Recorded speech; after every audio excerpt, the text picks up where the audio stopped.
Hello everyone, how are you doing? This is MD Tech here with another quick tutorial. In today's tutorial I'm going to show you guys how to change your password policy settings in Microsoft Windows. So whether you're using Windows 10 Professional, Enterprise, or one of the server editions of Windows, this tutorial will be for you.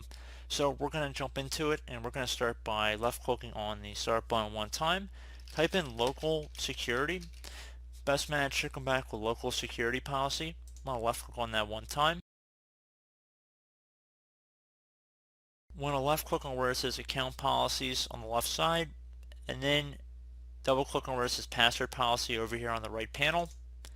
Now you can see you have access to many different areas that you can modify password requirements. So if you want to have a password history as well as a maximum password age, so you will have to request people to change their passwords within a certain amount of days.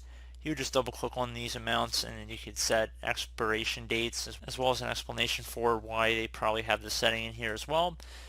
Change the minimum password length, if there's a complexity requirement for the password, and if you want to store them in an encryption format, you can enable them as well.